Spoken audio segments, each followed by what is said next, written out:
Hi friends, welcome to Thiraimara channel. இன்றைக்கி நம்ம கடாய் vegetable எப்படி பண்ணுறதுன்னு சொல்லிட்டு பார்க்கலாம். அதுக்கு 2 பெரிய சைஸ் வெங்காயமும் தக்காளியும் நான் வந்து அரைச்சி வச்சுருக்கேன் பச்சையாகவே. வாங்க வீடியோக்குள்ளார போகலாம்.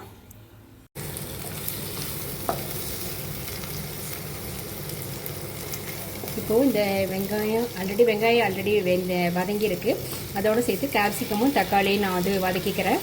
ஸோ அதுவும் வதங்கட்டும். ஸோ இது போதும், இது வதங்கினது போதும். இதோடு சேர்த்து நான் என்ன பண்ணுறேன்னாக்க, நான் வந்து அரைச்சி வச்சுருக்கிறேன் இல்லையா, அந்த விழுதை வந்து இதில் போடுறேன்.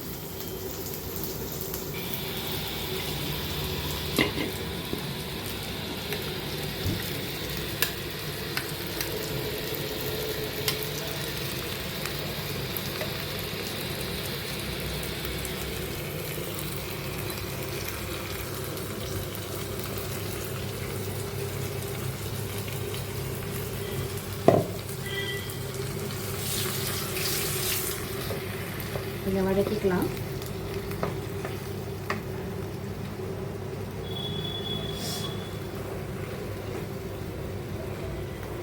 இது சம்டைம்ஸ் நம்ம வந்து ஆனியனையும் டொமேட்டோவையும் வதக்கிட்டும் அரைக்கலாம், இல்லை பச்சையாக அரைச்சிட்டு அதுக்கப்புறமும் நம்ம வந்து கொஞ்சம் நல்லா டீப்பாக வதக்கலாம், நம்ம வந்து பண்ணிக்கலாம்.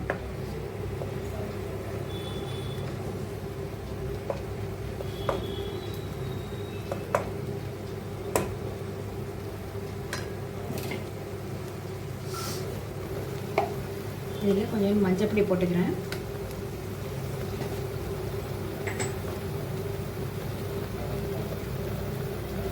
காயெல்லாம் வதங்குறதுக்கு கொஞ்சம் சால்ட்டும் போட்டுக்கிறேன். ஆல்ரெடி நான் வந்து கேரட்டையும் உருளைக்கிழங்கையும் நான் வதக்கும் போது அதோட வந்து கொஞ்சோண்டு லைட்டாக சால்ட்டு போட்டு நான் வதக்கி தனியாக எடுத்து வச்சுருக்கிறேன். ஏன்னா அதை தனியாக நம்ம வதக்கினோம்னா கொஞ்சம் பாதி அளவுக்கு வெந்துடும். அது நம்ம இதோடு சேர்த்து நம்ம எல்லா காயோடையும் சேர்த்து வதக்கும் போது அது வேகிறதுக்காகன்னு சொல்லிட்டு ரொம்ப நேரம் நம்ம விட்டோம்னா இதெல்லாம் வந்து அந்த தண்ணியெலாம் வற்றி போயிடும்.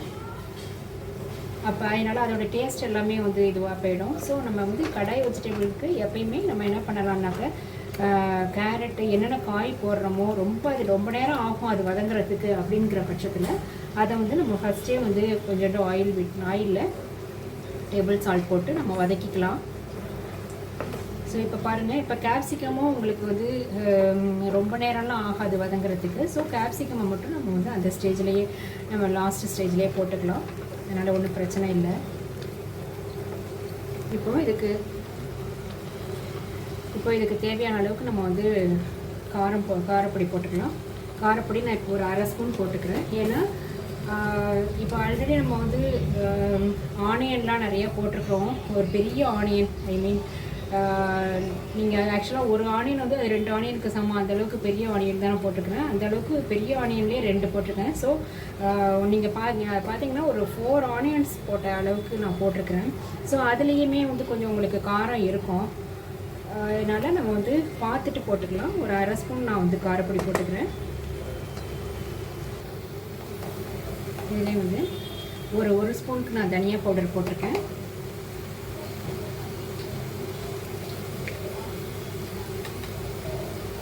ஒரு ஸ்பூனுக்கு கரம் மசாலா போட்டிருக்கேன்.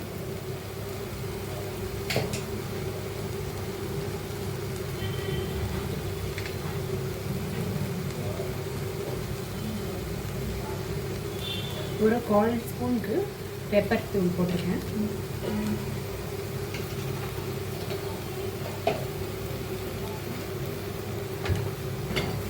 எல்லாத்தையும் சேர்த்து வதக்கிடலாம்.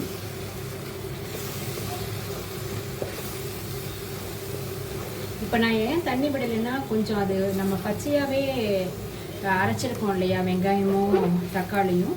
ஸோ இப்போ நம்ம தண்ணி விடாமல் வதக்கினோம்னாக்கா அது வந்து கொஞ்சம் நல்லாவே வதங்கிடும். அதோட பச்சை வாசனையெல்லாம் போயிடும்.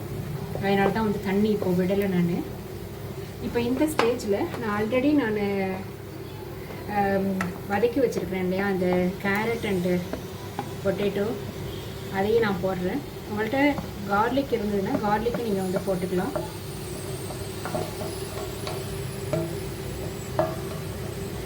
இல்லை உங்களுக்கு இஞ்சி பூண்டு விழுது போடணும் அப்படின்னு சொன்னாக்கா, அந்த மாதிரி போடணும் அப்படின்னாக்கா அதையும் கூட போட்டுக்கலாம் நீங்கள். அது அவங்கவுங்களோட ஆப்ஷன். நம்ம ஆட் பண்ணிட்டு போகிற இதெல்லாம் வந்து அவங்கவுங்களோட ஆப்ஷன்.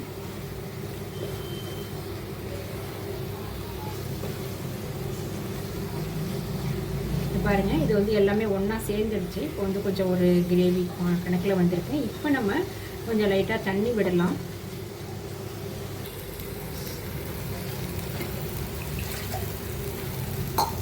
இப்போ நம்ம கொஞ்சம் தண்ணி ஆட் பண்ணிக்கலாம். ஆல்ரெடி நம்ம இப்போ இந்த மிக்ஸி ஜார் வந்து அலம்பிட்டு கூட இந்த தண்ணியை யூஸ் பண்ணிக்கலாம். இது ரொம்ப தண்ணி இருக்கக்கூடாது. அதனால் ஒரு நான் 1/2 டம்ளர் தண்ணி விடுறேன். அப்போ தான் அது கொஞ்சம் திக் பேஸ்ட்டாக வரும்.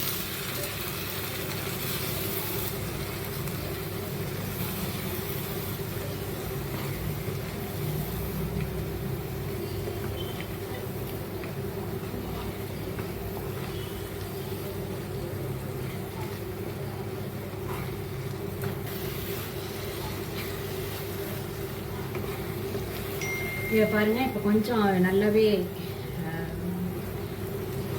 ஒன்று சேர்ந்து வந்துடுச்சு எல்லாம். இப்போ நீங்கள் வந்து டேஸ்ட் பார்த்துட்டு, இப்போ சப்போஸ் உங்களுக்கு வந்து காரம் வேணும்னாக்க இந்த ஸ்டேஜில் நீங்கள் ஆட் பண்ணிக்கலாம். உப்பு காரம்லாம் வேணும்னாக்க.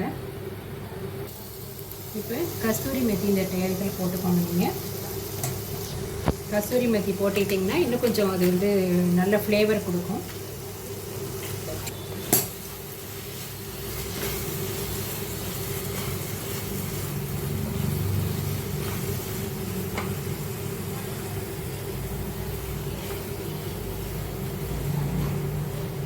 ஒரு நிமிஷம் இதாகட்டும்.